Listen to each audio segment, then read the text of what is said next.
IGSG bakal diserang, kita bakal dihancurkan karena banyak pengkhianat bangsa guys yang memang pengen menjual negara kita ini. Prabowo juga udah tahu negara kita bakal diserang. Bahkan kalau lu mau riset lebih dalam lagi, agenda asing untuk menghancurkan Indonesia, bursa saham bakal digempur habis-habisan. Ini udah terdeteksi dari 2 tahun lalu. Propaganda asing bakal semakin menjadi-jadi. Ada ancaman terbuka, ada ancaman halus. Saya tahu saya diancam. Lu mau sikat mafia-mafia migas, apa yang terjadi hari ini? Profesor-profesor, guru besar universitas pada membela tuh mafia migas Singapura itu. Lu tau lah yang gue maksud siapa. Sampai datang ke pengadilan lah, jadi saksi lah. Waduh, semua tahu lah mereka dibayar guys.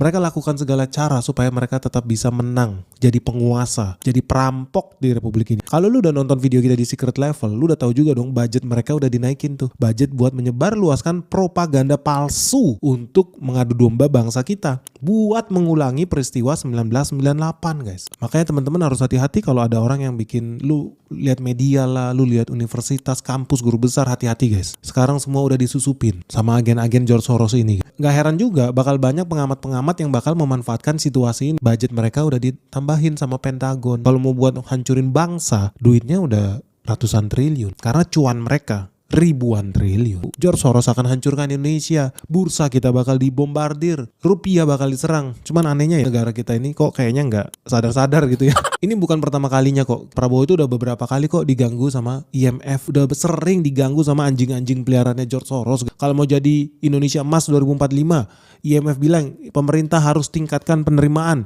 Artinya pemerintah harus naikin pajaknya. Aduh astaga. Kejahatan ini guys. Ini manipulasi. Dan mereka itu rela lu bayar akademisi, bayar profesor, bayar LSM, bayar lembaga riset buat mendukung hasil riset mereka supaya menjebak negara-negara kayak kita ini jadi mainan mereka. IMF itu juga kemarin sempat ngasih saran pajak PPH karyawan harus dinaikin guys. Moga-moga Purbaya gak kejebak lah sama IMF. Semoga mereka udah bisa lihat lah rencana iblisnya si IMF and the gang ini guys. Kemarin habis memporak-porandakan banyak negara-negara berkembang termasuk Yunani. Jadi udah tahu tuh metodologis penghancuran sebuah negara tuh gimana. Beli medianya, beli kampusnya, beli hasil risetnya, sogok mereka semua, beli pejabatnya, hancurkan mata uangnya, serang bursa efeknya.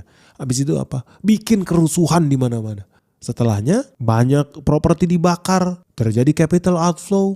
Mereka tinggal masuk, beli aset-aset dalam negeri dengan harga diskon. Dalam contoh kasus, mereka dapat bandara terbesar di Yunani. 14 bandara didapat. Perusahaan kereta api di Yunani. Pelabuhan di Yunani. Telekomunikasi terbesar di Yunani, harga diskon. Perusahaan air terbesar di Yunani. Perusahaan energi, perusahaan oil and gas terbesar di Yunani. Dirampok guys satu negara. Yang bayar siapa? Anak cucunya mereka. Bangsa Yunani. Gila, udah harus bayar bunga ke IMF, aset negara dijual murah, mereka hidup menjalani hari-harinya ya cuma jadi bangsa budak.